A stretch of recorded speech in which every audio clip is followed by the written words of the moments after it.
Hey everyone, I'm Tim. And I'm the only Luddite in the OSINT world, Chris. And welcome to the OSINT Output. Hawaiian shirt Sunday, dude. You got pineapples on your shirt, dude. Pineapples. I love it. They're not, some of them are actually, no, they're all right set up. So if you're a fan of the old, what was that show? Psych? Pineapple everywhere. I love how you say old show and that was created in our lifetime. Pipe down, you. Pipe down. I'm letting you know, like you're aging yourself and me. Let's move on. We have a guest here. Yeah, it's Jenna Dolocek. Dolocek. Yeah, I'm happy that you confirmed that before we started because I don't know if it was Dolocek, but Jenna reached out to me over LinkedIn, and I think she's done a few podcasts, few interviews before. She has some published content, and she asked to be on the podcast, and I was more than delighted. I love getting experts on our podcast. Human rights extraordinaire. Exactly. I read back through her history on LinkedIn. I don't know if that was all of her work that she's done, because we only put the greatest work, of course, on our socials, but I'm sure we'll get into more of it. So Jenna, welcome. Please introduce yourself. Thank you guys so much for having me. Appreciate it. My name is Jenna Dolocek, and I've kind of been an OSINT for, kind of depends on where you start counting from. My first exposure and training to it was about 10 years ago, but I've been in it about 6 years intensively. So as far as your education and getting into OSINT, where'd you go to school at? And then how'd you get into conducting investigations, online investigations, open source intelligence? Yeah, I have a super weird career path.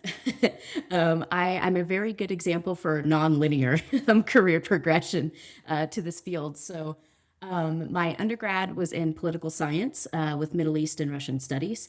And then I did a master's in human rights law and policy. And then I got my Master of Laws in international human rights and humanitarian law. So obviously very, kind of human rights, geopolitics sort of heavy. But I realized that I really love doing research, even if it was kind of political, historical, and legal research in the beginning.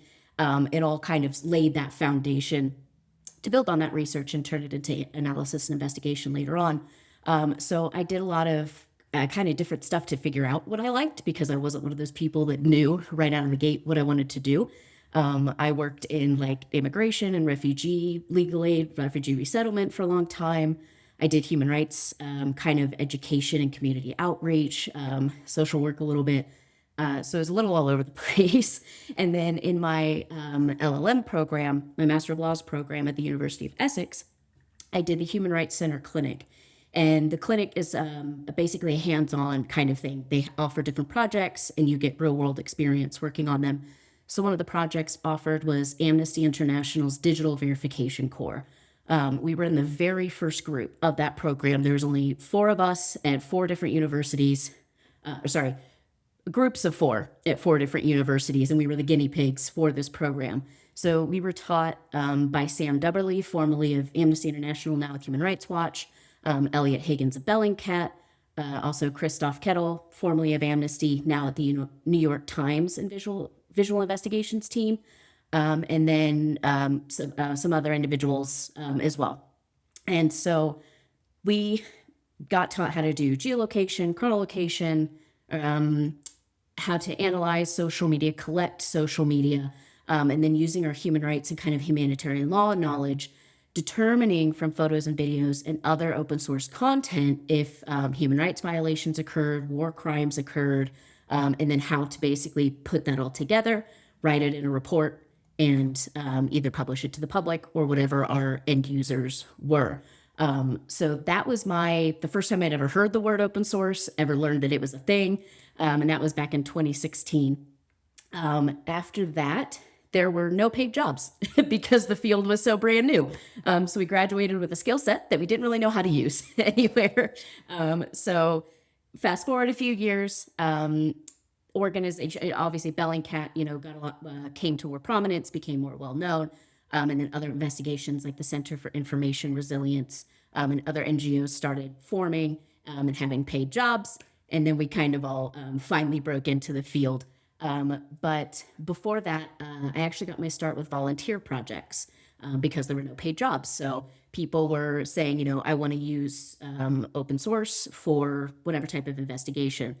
So I started with the Tibet Research Project, where we geolocated detention facilities across Tibet in 2 provinces in China. And then that led to the Ochelli Project, where we documented burned and destroyed Rohingya villages from during the Rohingya genocide in Myanmar. And then that turned into Myanmar Witness, which is now under the Center for Information Resilience.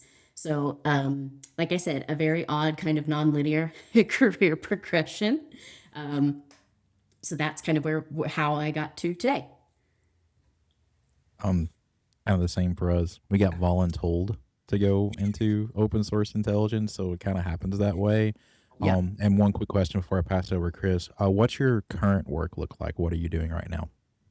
Yeah, so right now I'm doing a kind of, I guess, some independent consulting. I am on I guess, a expert roster, and then I volunteer with some organizations. So I am a prosecutor mentor with the International and Ukrainian Bar Associations, where I mentor Ukrainian prosecutors and how to use open source for war crimes investigations. I am an open source analyst with the Global Evidence Triage, where we collect and preserve open source evidence of various crimes, events, things like that. And then I am a trainer with OSINT for Ukraine. And I used to head their child crimes task force. And then I am with, rostered expert with Justice Rapid Response as well. So yeah, kind of a little bit of everything. I can totally go with everything you said there. I actually work with CIR as well as a trainer, so Cool. it's fascinating Awesome. when I saw that in your background. I was like, hey, we have something in common. Yeah. So I'm torn because I want to ask you about methodologies, but I also want to ask you about stories, just because you've had a wide variety of things as an OSINT analyst. So what's your like favorite job that you've worked on, or like memorable investigation, impactful investigation as an OSINT analyst? I love that question. I feel like that's a question that doesn't get asked very often, so thank you. I think liked each one for a different reason. The first ones that I did, I think I loved them just because it was our very first start, and we felt like we were contributing something, especially if it was a knowledge gap like on Tibet, or further open source investigation on Myanmar. So that was really rewarding in that respect. And then when I worked at the United Nations Independent Investigative Mechanism for Myanmar, that was just incredibly insightful to get that sort of inside knowledge on how these kind of international investigative mechanisms work, how open source and all this fits into cases and international law, and things like that. And then knowing, I got to contribute potential evidence to those case files that could be used in the future. It was super, super rewarding. But I think one of my favorites was probably when I spent 2 weeks in Ukraine with Justice Rapid Response, teaching individuals how to do open source investigation for the deported children from Ukraine to Russia. So that was, being there firsthand, working with people, and getting a taste of what, Ukrainians have been dealing with every single day for 4 years. That's an experience that will never, ever leave me. And then, mentoring these prosecutors too, passing on this knowledge and skills, is also very, I feel like, rewarding and impactful, knowing that it's being put to use and it's something that's needed that we can provide. Do you speak Ukrainian, or did you have to teach or mentor through a translator? So we did use interpreters when I was there. I do have high beginner, low intermediate Russian. I've been studying Russian for a long time. I just my brain is not good with languages, but I can search in Russian and Ukrainian. I can understand some of it, more Russian than Ukrainian. But yeah, when it comes to translating videos, unfortunately, I don't have the ear for that, and I have to use interpreters. Yeah, both Tim and I have had to teach through interpreters or translators, and it's just it's a fascinating experience. Yeah, that too. Actually, yeah, that's even a whole different ball game, is trying, teach through interpreters. You do have to kind of think in real time, not to use very technical terms, or write very difficult terms that you then have to discuss with the interpreter how to interpret that. But I think that's actually a really good exercise because, if I forget who said it, I want to say it was like Neil deGrasse Tyson or something like that, but said if you can't explain something like to a 5-year-old, then you don't truly understand it. So I think that's a really good exercise actually in determining whether or not we actually know what we're talking about is if we could break it down that simply, that either a 5-year-old can understand it or an interpreter can interpret that without having, so much extra side discussion on the definition of terms and, things like that. And it saves a lot of time and headache too. I think a modern version of that, and I've done a little bit of studying on this, is Twitter when you only had the 140 characters. Like people had to be very concise, limit their words, spaces to really convey a message. And I think that meets kind of that same, like explain it in as few words as possible to get the message across.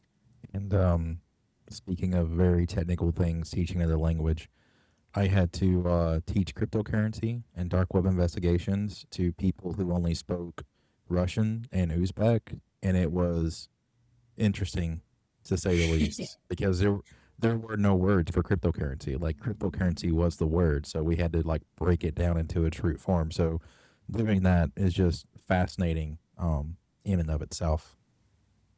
Yeah, it's like Chris said, that Twitter, that's also a great exercise.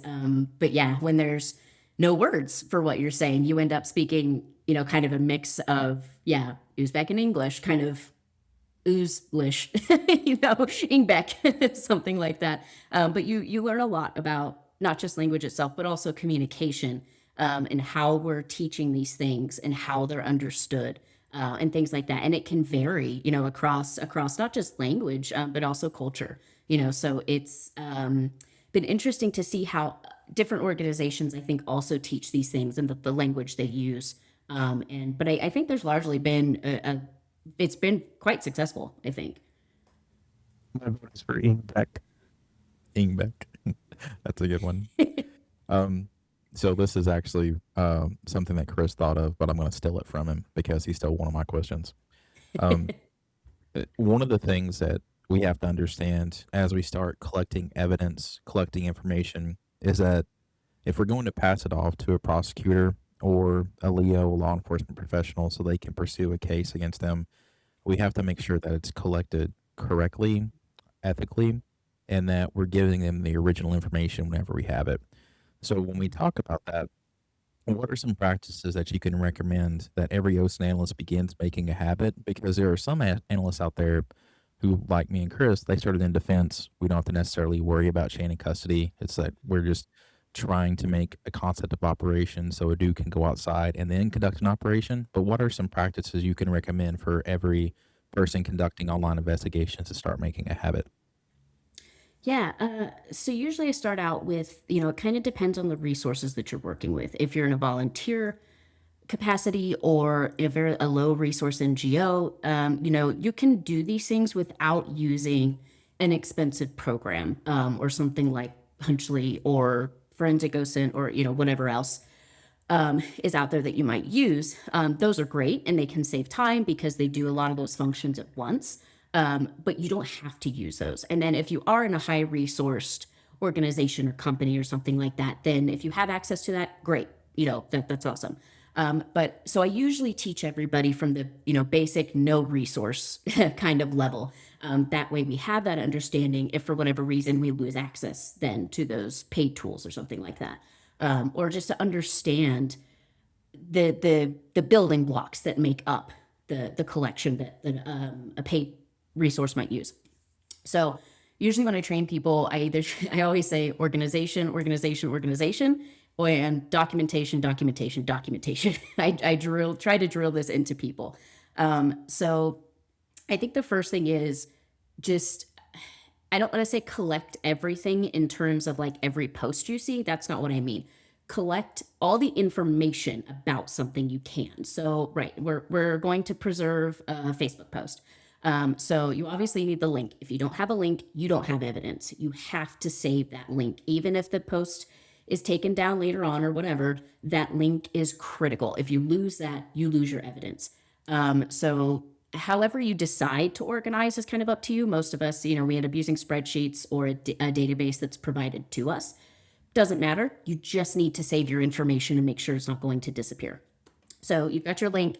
You need profile ID, post IDs. And the reason this is important is if you are going to pass it off to law enforcement or to a court or something like that, you need those particular IDs so that the company, whatever social media company, can be subpoenaed and they can go in and get the right data that you're asking for. So in your request, you need to be as specific as possible with your user IDs and your post IDs so that correct information can be retrieved and it can be used in that aspect. So I always say you need to collect both profile ID and post ID. After that, you need when it was posted, whether you keep it in the poster's local time zone or like a universal sort of time zone, but that needs to be provided. Let's see what else. And then for the most part, social media strips metadata of photos and videos. They started doing that like 10 years ago. So you're most likely not going to get that original metadata from a video, even if it's the original video posted online. So some people kind of worry about that, but if the companies strip it, there's really nothing you can do about that unless you contact the original poster itself and try to get their original video, which I absolutely would not recommend unless you are in law enforcement or a court or something like that. Don't do that as an individual. You're not going to have that metadata. So there's kind of no point in worrying about that. But the point is just to collect whatever information you can. So the link, the IDs, the dates, the times, things like that, and then the post itself, and then hash everything. You need to hash your screenshot. You need to hash your original downloads. That way, that ensures that kind of digital fingerprint is not changed and shows that it has not been manipulated since you collected it, basically. So hashing is extremely important. You need to hash every file that you collect along with that post, and then kind of package that all together. So that's kind of the very basics of sort of building that chain of custody. And then, document who you share it with. If you do pass it on to law enforcement or to courts, more formal investigations, their databases tend to have that function built in, so you don't have to worry about that so much. But kind of a receipt of transactions, also not a bad thing to have, just, shared with whatever individual or organization, at date and time kind of thing. But those are the basic building blocks for chain of custody. So a quick follow-up to that, and I'm going to pass it along to Chris for his next question. When it comes to understanding the role of artificial intelligence, especially generative AI content that we're running across of, detecting misinformation, disinformation has become more paramount than it ever has before. What are some techniques for detecting that, verifying the source, verifying the content either actually occurred when they said it occurred or if it occurred at all? Yeah, I think an extremely underrated first step is a reverse image search. Whether it's on a photo or a thumbnail from a video, I think a lot of people tend to overlook reverse image searching. And I think that is one of the most valuable tools that we have or techniques that we have. It'll save you a lot of time. There's, been videos and photos I've even worked on that say it's of, X location. And all of a sudden I'm seeing signs of different languages. I'm seeing, something like that, that it can save you tons of time. Even if for whatever reason you're convinced it is this place, but a reverse image search can show you that it's not, or it wasn't posted when you thought it was. So to me, that is always your first step, is reverse image search. And then after that, then I would say just geolocation, chronolocation. Your reverse image search will also help with when it was posted. So if it is around the time that it says, of course, if it's if that version was posted well before, whatever event took place, and clearly it's not of that event. So there's very quick, easy ways to kind of verify that information and determine whether or not it's legitimate. I think people think nowadays it's a very complicated process, or you have to use real specialized tools for it. And in some cases, specialized tools might be needed if you either can't confirm the other information or something else just still isn't quite right that you're trying to confirm. But just basic, reverse image search, geolocation, chronolocation, and then who posted it, what's their credibility, things like that.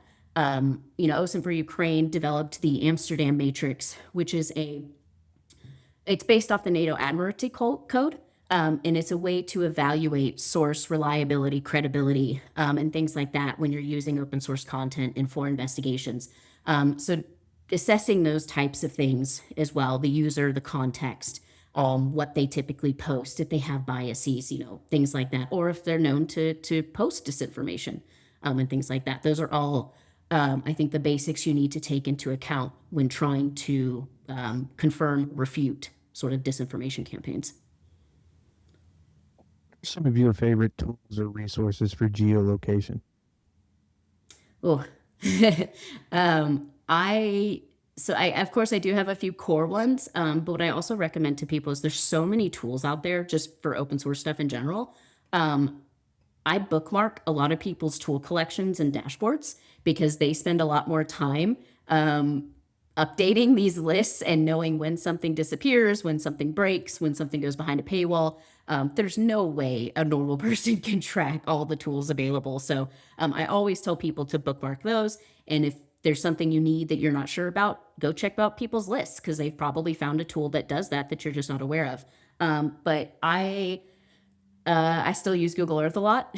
I know that there's other ones, but that's just a classic. So that one's always a go-to. But of course, if you have the resources, for ArcGIS, or if you don't, you can use QGIS. But there's all kinds of also other online mapping tools. You can even do it through Excel. But there's Felt, there's all kinds of different ones. And then, of course, just, your regular sort of street maps. For Street View, I heavily use Mapillary. It's basically secondary Street View imagery for countries where Google either isn't allowed or they just haven't gotten to these certain places to map yet. So individuals can go on and upload their own photos and videos from their dash cams or the cameras or whatever. That has become insanely valuable in the work that I've done. We've been able to confirm things because of Mapillary. So that's an extremely important source. Outside of that, of course, Sentinel Hub, which is now Copernicus. That's another staple. NASA firms for fire data. That's been extremely useful for confirming attacks where either we heard that they used specific type of weapons that would cause a fire or cause, a large enough heat signature to be sensed by satellites or something like that. So we've been able to confirm attacks and arson campaigns throughout Myanmar with that data. And then SunCalc, of course, for chronolocation. So Calc, that's one of my favorite resources. He just likes moving the slider. I do. He's like, now it's night, now it's day. I like having that power. It is fun. Yeah, we have to trade bookmarks at some point after we're done recording here. All right. So you've talked a little bit about crimes against children and some of the work that you've done for that. How do you think governments or the local populace can detect and also prevent that from occurring, or see, what can they look for to alert authorities? Yeah. So I guess to clarify, I don't work on crimes against children kind of in that domestic sort of law enforcement sense, but I still hear a lot about it, of course. So thankfully, law enforcement, other sectors of government and private companies, they kind of have all come out with guidance for whether it's for parents or just adults kind of in general on the sort of trends to keep on lookout for when it comes to kids and social media or just online activity. So those are extremely important to follow because, people are dedicated to monitoring those types of trends. So, domestically in the US, we'll talk about, children being groomed over social media and things like that. So, even something as simple as just don't let your kids talk to strangers online. That's a huge one. That can really basically stop it there. Obviously, not everybody has full-time kind of monitoring of their kids' social media, but I think that's extremely important to figure out how to do, whether it's restrictions on their phones or having the password to their account, something like that. It's extremely easy, unfortunately, for kids to get in contact with people or people to get in contact with kids. And obviously, since kids don't have a lot of the literacy around these things, or even just kind of the maturity to understand when these conversations are taking place and what's happening. That's why I think it's really important that adults do need to be kind of more involved in kids' online activity, and even whether it's through their own internet provider or whatever tool they decide to use, that's extremely important. It's very easy to get in contact with kids. But there's a lot of education out there on what tools parents can use, what to look out for, what things are happening at the moment, and things like that. So it's very important to keep an eye out for. The types of stuff I've worked on is more, the missing kids. But there is a new trend the last couple of years that I wrote an article about for the International Bar Association, which was talking about Russia's use of Telegram and basically recruiting Ukrainian children and young adults to carry out tasks for them, for the Russian military, basically. This violates a whole ton of human rights and humanitarian law. And so that was a big one that thankfully the Ukrainian police and security service caught on to fairly quickly, and have now produced guidance for parents, these kind of media literacy campaigns to tell them to watch out for. So Russians were targeting these kids and young adults in mostly occupied areas that are typically quite low income, lots of poverty, lots of addiction, just lots of kind of barriers, to sort of employment and things like that. And so they would post these fake work ads. Kids would get in contact, and then they would say, pick up this backpack at this location and put it at this location. One kid opened the backpack and saw that there was a bomb in it, and he immediately went to the Ukrainian police. Another was, spray paint an X on this spot, which basically would help Russian military target specific locations. Other tasks included taking photos or videos of Ukrainian military or equipment or things like that to provide to Russians. So it was all under the cover of a lie of a particular work, and then kind of coercion. They said you'd be paid, or in the instances of at least one girl, if not a couple others, they hacked into their phones and got a hold of personal photos and threatened to blackmail these young girls with their photos. And if I remember correctly, which I think I do, one of the girls either killed herself or was going to. I can't remember. I don't have it up in front of me right now. So these tactics, now that the Ukrainian government is aware of them, I think the tactics have changed. I haven't heard of as many instances of this happening, but 24, 25, we saw quite a few instances of this happening. So it's also just adults preying on the ignorance, innocence, and desperation, or even naivete of children and young people. So these threats and techniques can evolve very, very quickly. As soon as they're caught, a new one emerges. So unfortunately, we just have to be very vigilant, and again, involved in kids' social media and kind of internet use.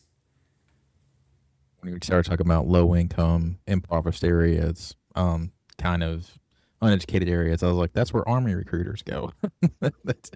Same spot. Yeah, exactly. See, we need media literacy there too. But we do. I remember my Army recruiter going like, my favorite place to go is strip clubs. Like, I'll just go inside, sit down with my computer, and just start working. Well, he was wearing camo, so he snuck up on you. No, he was hiding in the corner. But regardless of that humorous aside, something very serious, and it's something that I take to my core, because both Chris and I have children. So anything that we can do to educate them, and then also educate our friends and family as well as our listeners on what to be on the lookout for, that helps prevent it more than anything else. Because I could sit here and say, hey, these are the passwords you're going to use. These are the only social media accounts you're going to use. Or I can say, like, you're only going to have a flip phone, and that's all you're going to have. At the end of the day, the kids want to do what their friends are doing. They're going to want to do what they see on TV. So I think education, above all else, is more important, and having honest, frank talk with your children about what's going on. Because not to say that they're going to learn it sooner or later, it's just that I'd rather have them find out about it from someone who cares about them than find out about someone who literally doesn't give a crap about their lives, You're absolutely right. And that is a very good point, that education is more important than those other tools. But I think, it's kind of an everything we can do sort of situation. You just get a flip phone. You could teach them the ancient code of T9 texting. The best of all texting. That's what that right. is. Going a little bit out of the dark places and coming back into, I think community is really important when it comes to online investigations, because it's spread all across the globe. I've been to conferences in the UK. I've been to meetings in Asia where I've taught individuals. So learning from them and then also learning from me really helped me out. As far as groups that you're a part of, what are some that you would recommend to our listeners to either be on the lookout for, join, or just start reading? Where it's like, hey, read the Berkeley Protocol and talk to these people, or hey, go to Bellingcat and read those. Just anything you could recommend to our listeners. Yeah, that's a good question. I think it does depend a bit on what kind of sector or area you're sort of interested in, because, open source can be used in so many different industries. I mean, nearly every industry, essentially, depending on how you use it or what it's used for. So there are some that I'm a part of that actually aren't really my field, but there's still a lot of really useful information that comes out of those. So even if it's not your particular field, I think it's still useful to join groups across other areas that use open source as well. So like one of those is like SANS Institute, SANS. They focus more on cybersecurity, but they do have courses and webinars and trainings and things on open source tools, techniques, things like that. Even if it's not, directly related to the human rights field, I don't do cybersecurity. That's not my area. But I can still learn about new tools and techniques that way. And it's still good to make contacts with people in that field, because there is just a lot of overlap in the tools that we use, in the techniques that we employ, things like that, even if it's for completely different purposes, So that's one. Osmosis is a relatively new one. It is kind of, more pan open source, I would say, not particularly cybersecurity. I think there's a lot of different people with different backgrounds in that organization. I think those are kind of the two bigger formal organizations, I think, kind of networking organizations that I can think of. I'm probably forgetting some, but those are the two main ones. And then, volunteer networks, like if you just actually do want to be a volunteer or you want to learn more, Bellingcat has a volunteer community, OSINT for Ukraine has a volunteer community. There's even ones that aren't, attached to an organization. They're just general kind of open source communities.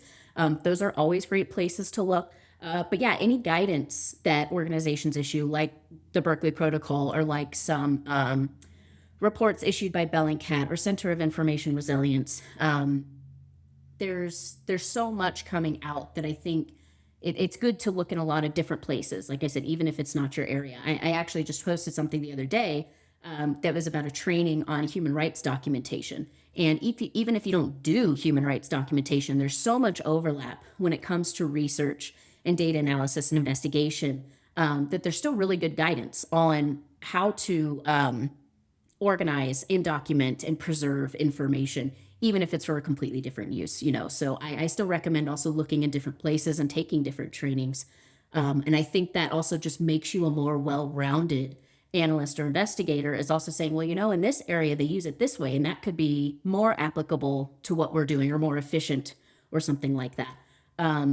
There's too many out there, unfortunately, to list.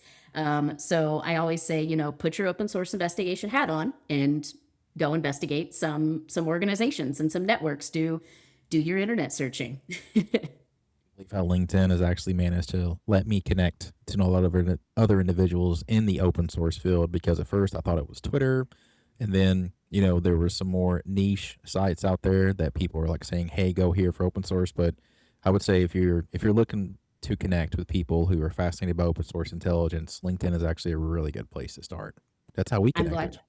I'm glad you brought that up. I didn't initially think of that as a resource, but you were 100% correct. I think LinkedIn might even be one of the best resources, if not the best, because that is where I have connected with most people. That's where I found, a lot of trainings, a lot of guidance people put out, research, all these kinds of things. It's more of a central repository for all these individuals, for all these organizations to come together in one place, which makes life a lot easier than subscribing to all these different, websites or Substacks or social media channels, things like that. But I think we all have a little bit of that. We all have Telegram channels. We all have Substacks. We all have, newsletters and stuff that we've subscribed to everywhere. But LinkedIn does bring it into one central location, but then also lets you connect and communicate with those people very easily as well. And you may not be able to find them just out in your own searching. But LinkedIn helps, like I said, kind of recommend those people, bring them up on your feed if you may not, find them otherwise, basically. As you've matured in your OSINT career, what's something or a piece of education or a pinpoint moment that you think you should have known or would have liked to have known when you started into OSINT? Like, so what should get you there? Yeah, that's a good one. I think there's a lot of things I wish I would have known. I think one of them, or maybe two of them, was I never thought in my wildest dreams I would become familiar with just kind of like data management and digital archiving. Like, never did I think, information management and archiving would be such a central part of my career. That was something I never envisioned. So, I build a lot of databases, have to think about how we want to organize certain types of information. We have to keep in mind how to collect and preserve these different types of information and who they're being used for, because then you might collect and preserve slightly differently depending on your end user. Business or just use cases. That was a term that was never in my lexicon before I got into this field. And then all of a sudden I was hearing it 10 times a day, dealing with vendors, or watching, tool demos from companies, things like that, or dealing with my own information management sort of section. I think having a better foundation in, just kind of data organization, data management would have been very helpful. I mean, thankfully, I learned it quickly, and I was able to kind of ease into it rather than being thrown in the deep end. But even seeing it from a simple, just a simple spreadsheet type of database to using the beast that is relativity for e-discovery. That was quite a learning curve. Yeah, I always tell people, try not to use that unless you have to. It is massive. But I think that was a very foundational thing that would have been very helpful in the beginning. Documentation and organization. I'm only good at one of those things, and it's not organization. No. When you were talking about archiving, retrieval, understanding how information is organized, I can only think of a librarian, because that's what they're experts at, is understanding databases and how to retrieve information, because they can never sit there and tell you, unless they've majored in it, how to build a computer, but they will show you every piece of document on how to build one. So librarians are the first open source analysts. Small tangent. I just got through listening to the Book and Dagger, which is how librarians became the first legitimate spies for the United States, and essentially developed OSI, developed the a functioning intelligence apparatus. Before OSS is what you're talking about? Yeah, I remember that. That's fantastic. That's super interesting. I'm going to have to look into that. But I actually... Book and Dagger. Go ahead. Book and Dagger. I'm going to read it. I had thought about, or I tried submitting a paper to a journal on archiving, basically, and how lessons in basically open source information management can kind of be applied to archiving other types of material, mostly in the sense of preventing secondary trauma. But how, if we don't mark things appropriately, people can be re-traumatized, or working in shifts so that you don't become or take in so much traumatic content and things like that. So there's so much weird overlap that you would never expect across sectors. That was something, that I also didn't expect when I got started in this. Can we talk secondary trauma? This is a term I'm aware of, but can you explain that a little bit for people that aren't aware of what that is? And then I have a story for this. Absolutely, I would love to. Secondary trauma is kind of I don't want to use the term crusade, but mission of mine, yeah, to spread the word about. So secondary trauma is essentially when you are taking in distressing, graphic, however you want to describe it, material, but from a secondary source. So you're not experiencing it directly. You're reading somebody's testimony, you're listening to somebody's testimony, you're looking at photos, or watching videos. So you can read it, hear it, and see it. And those are kind of different ways to sort of take it in. But what's interesting is that your brain kind of doesn't know the difference between directly and kind of indirectly taking in this content. So you have these physical and mental reactions that you very may well have if you were experiencing that trauma directly.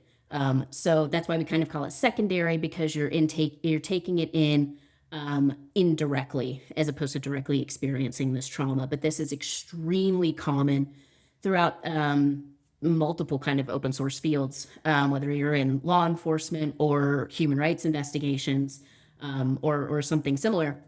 Coming across distressing material is very likely going to happen. There's finally starting to be conversation about it, open conversation, and educating people about it and having support in place, and not just saying, deal with it or get out, which I very much push back on, and I don't believe in. So that's kind of my mission with spreading the word about secondary trauma. Signs an analyst can look for to know that they were being affected, and then what are some techniques that they can use to try to, counterbalance that a little bit before it becomes before it becomes more trauma. Mm-hmm. Yeah, I have developed an entire training on this that I give to everybody that I work with or that works for me. So the thing is that it manifests in different ways in different people. And an important thing to keep in mind is that, there's really no kind of wrong way to be affected about it, or if it affects your coworker differently, that doesn't mean there's something wrong with you. It will affect all of us differently, and that's okay. That's perfectly valid. So it could be something like, you could have a reaction while you're watching material, but the more actual secondary trauma part of it is it affects you in other areas of your life. So not when you're just watching that video, it's when you leave work. Maybe you have bad dreams. Maybe you can't sleep. Maybe you don't have an appetite or your stomach's upset. Maybe there is something in the video something happening in real life that triggers the memory of that video. And maybe you start shaking, your hands start sweating, you start having a panic attack, things like that. Those are signs that your brain and your nervous system is being affected by what you watched, or what you saw, what you read, things like that. So there's also a lot of different ways we can deal with these things.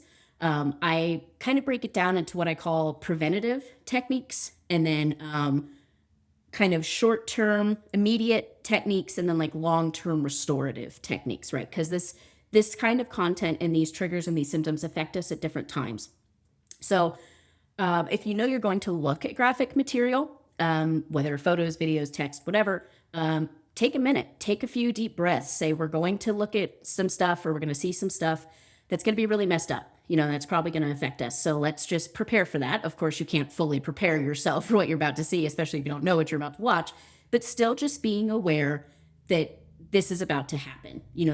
That prevention, that awareness can still help you mitigate some of these symptoms, or these triggers or effects, or whatever you would call them. Some people actually put on like a jacket or a raincoat as sort of a shield. And then when they're done watching the content, they take it off. Some people go and wash their hands after, some take a shower, just kind of symbolically wash away, what they saw.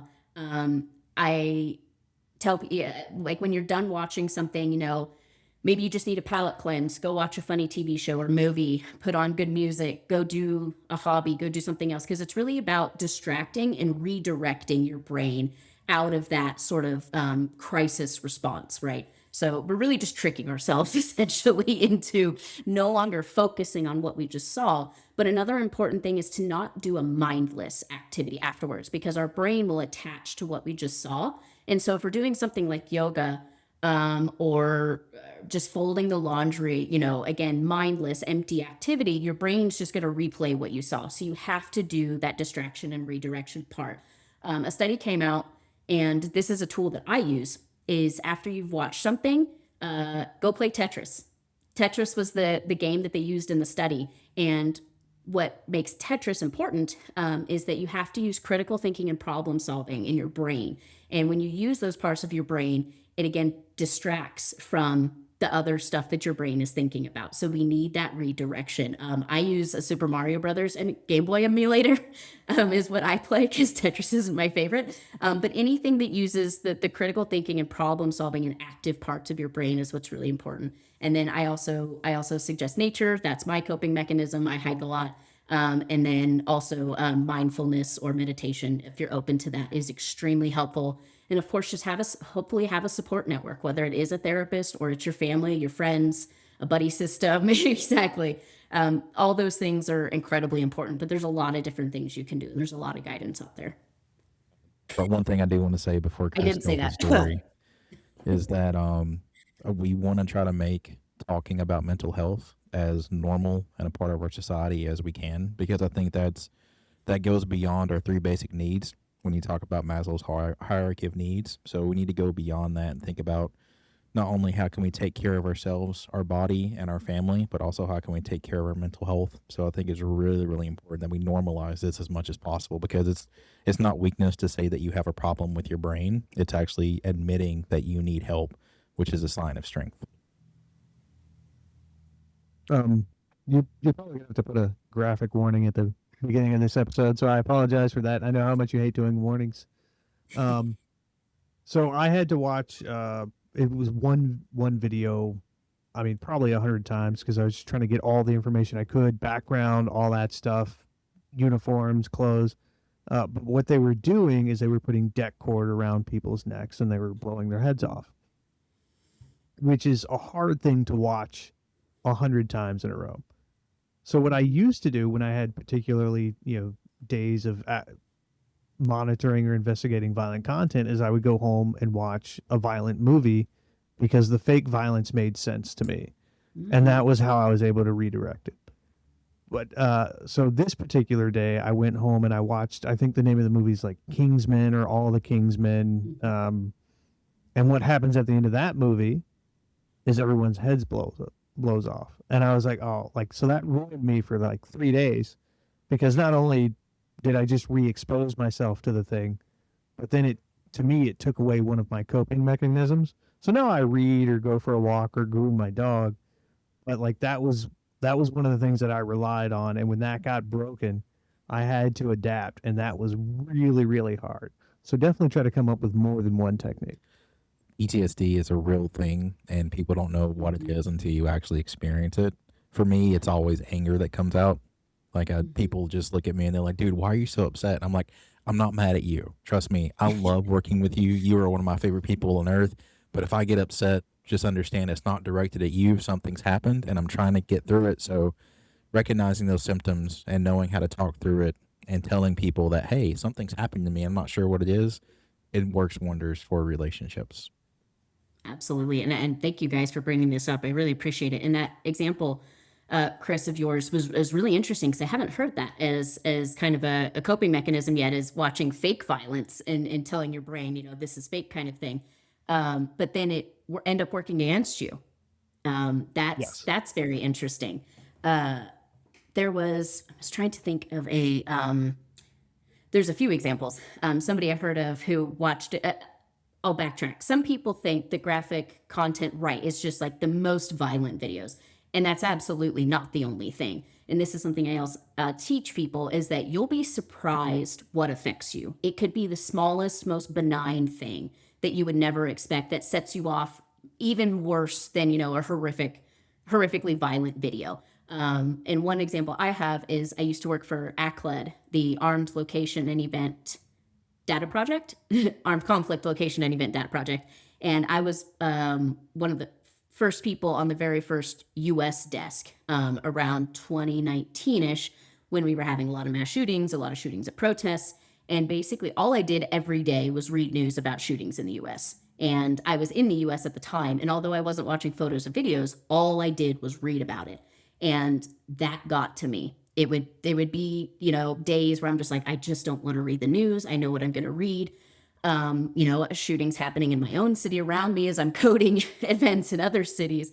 And I would actually go and work on Myanmar Witness as a break. And so I was watching, videos of police brutality and just violence against civilians in general as a break from reading about shootings in my own country.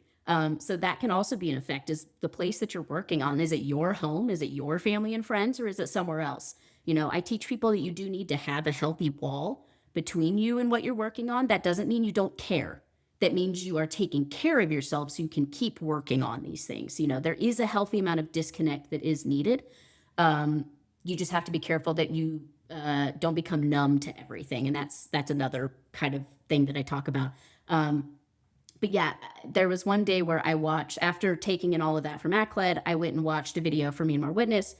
And it was a very, very low level kind of violent video. It was a man being hit with like a bamboo stick or something like that by a police officer. It was shot very far away. It was dark, but it just put me over the edge after the day. By no means was it the worst thing I've ever seen, but I had that build up from all the other secondary trauma, and that thing sent me over the edge. And then I have watched horrific videos that still stay with me to this day and sometimes do get triggered. And I have to, go through my coping mechanisms and things like that. And there is somebody who's a seasoned investigator where they saw, a beheading video, and they were walking down the street and somebody was taking groceries out of their car, and like a head of cauliflower or something rolled out onto the street and a car ran over it, and they got triggered thinking they were watching somebody's head being crushed, basically, because of that video. So there's so many different ways it can affect you and trigger you and things like that. But I don't want anybody to feel bad for any of it, basically, because it's also not our choice. Listen to people around you, for sure. Well, I was on a 4chan a lot in 2023, leading up to the presidential elections and also the re-elections in the UK when they ousted their prime minister. And there was a lot of stuff on there that I was reading when I was reporting to clients where they weren't talking nice about specific people. And my wife looked at me one day and goes, "Why are you saying that? You need to stop right now." And when I realized I was using some of the same terminology, vernacular, and mindset that those 4chan users were having, and I go, "I'm sorry." And I told her exactly what I was doing, and she accepted my apology, which is a characteristic of my wife. She forgives me for so much. So if you have a partner in your life and they're forgiving, that's just fantastic. Yes. And she forgives you for me too. Yeah. Exactly. My second wife is Chris. Jenna, with that, now we're going to get into the lighthearted part of the interview, and Chris always comes up with some off the wall question about, mostly for the most part, about our interviewee's background. So, Chris, what do you got this time? So this one's not terribly off the wall, but I did want to highlight that you went to Wichita State, where you have, it's probably the most unique mascot, the Woo Shock. It's like the big bad muscle pound of wheat, The right? Woo Shock. It is a shock of wheat. Yes. So I didn't know what wheat God, shock it was was called that. for a while. Like I had to go. I was like, oh, and then when I looked up, I was like, oh, I know what this is. All right. But I did want to ask. So you have a Master's of Law, which is an LLM. Mhm. Have you ever thought about creating a large language model and calling it the Dolocek LLM? Oh, I have not, but I have had people be like, wait, do you mean large language model? And I was like, no, unfortunately, that's just the Latin abbreviation for whatever Master of Laws is in Latin. So I do have to explain that sometimes, because if you're, not familiar with the legal field, like obviously not everybody is, I think large language model has entered the common vernacular far more than LLM Master of Laws has. You need to trademark it. I guess so. I think we just maybe need to stop using the Latin at this point. English is the bastardization of every other romance language out there, in my opinion, and in some that aren't romance languages. So we just have to kind of go with what we got. I like saying BS though. Like I have one of those, and I'm good at it. So Jenna, this is where we want to hear more about what you have going on in the future. So like if you have any publications coming out, if you're speaking at any conferences, if there's something that you want people to be on the lookout for the future, just in general for their careers, this is the time for you to talk about whatever you want to talk about. On our last episode, we actually had somebody reverse it and started interviewing us and asking us questions. So again, we won't give you that. That's not allowed. but time to at least talk about something that we didn't hit on during the interview. So the stage is yours. Okay. Yeah, I have a paper I've really been dragging my feet on that I need to finish. That is on war crimes archiving, but the role that open source investigative NGOs play in archiving war crimes. So I talk a lot about general open source organizations like Bellingcat, who, you know, they don't have a specific country focus. And then I talk about Myanmar Witness, and then kind of Myanmar focused NGOs and all the different roles we play when it comes to preserving this content, whether it's for truth and memory, whether it's for justice and accountability, or whether it's for education and advocacy kind of thing. So thank you for the motivation to finish that paper. I have written a series of blogs out on kind of justice for Myanmar, which I've obviously worked a lot on in an open source investigation sense. And I think I'm going to write a few new blogs on Iran recruiting children, Ukraine prosecuting children and young people for the, I don't want to say crime, of being kind of recruited by Russians, like I said, through Telegram, those coercive tactics. And then another piece on universal jurisdiction case for Myanmar. I believe I will be featured on an Asymmetrical Haircuts podcast, which focuses on international justice as well as Justice Rapid Response Decoder podcast. I will be at a couple conferences, but I won't be speaking, unfortunately. I might be at the San Remo International Humanitarian Law Conference, possibly. Otherwise, I think that's kind of about it for now. Things tend to pop up. So I guess if you're curious about what I'm up to, I guess just follow me on LinkedIn. And just so we're clear, the actual description of the Wichita State mascot is big, bad, muscle-bound wheat. Like, I didn't come up with that on my own. I didn't look at him and be like, oh, yeah, it's a big, bad, muscle-bound wheat, dude. Yeah, we just being from Kansas, we just kind of laugh. We're just like, of course, our mascot is like a bushel of wheat because why wouldn't it be? Your grandmother went there too, right? My who? Your grandmother? Did she go to Wichita State? Maybe. I can't remember. Oh. I thought I was the only one in my family, but I might only be the second one in my family that has. Otherwise, my mom went to KU, my uncle went to K-State, and I don't remember where my grandpa went. Did an ancestry report on him. We got in here. Like, how'd you get an acre? She started Andover Historic Society, or she was the founder of it. Oh, yes, in yes. the 90s. Sorry, yes, yes, she did. She was a historian. That's partially where I got all my love for history, and then moved into politics and then into human rights and all of that fun stuff. I have a family of nerds, so and I'm very grateful and lucky for that. That's always the best when you have a family you can relate everything to. Growing up in the South, like me and Chris, we have a lot of blue collar folks in our family. So when we go home and tell them what we do for a living, they just kind of look at us like we're crazy. So I can relate to that so much. I learned how to read. I still believe that it's like, hey, we're not saying these words right. Like, this doesn't look like what we're saying. You can always tell somebody who was always kind of introverted growing up compared to somebody who's extroverted because they pronounce words wrong. So that was me. I was growing up, and when I got older, like a good one is christening, right? That's not how you pronounce that according to a book. It's christening. So I was out it immediately. That's regional too. It is. Yeah. It's not even that my family necessarily didn't understand. I found that I didn't really know how to explain what I did because I also did so many different things kind of with it because I have like I said, the international law background, the human rights, but conflict research, geospatial analysis, data and open source kind of investigation. And those are all such very different things, but that work all together when you're working on, criminal investigations or legal investigations or something like that. So I actually found out it was a communication problem on my part rather than an understanding problem on their part. You had to just go back and tweet it. Jenna, thank you so much for being on. For our listeners, definitely check her out. Her LinkedIn description is in her LinkedIn profile is included in the description. We'll hopefully feature her on a blog in the future. If you enjoyed this content, please like, subscribe, reshare it to all your friends and family. Jenna, if you know of anyone that would like to come on the podcast and talk, or you have any recommendations, we're always open to those. But thank you so much for being on. This has been the OSINT Output with Chris and Tim. And Dolocek, you guys very much. LLM. Dolocek large language model. That's right. Thank you guys, both of you very much. I really appreciate it.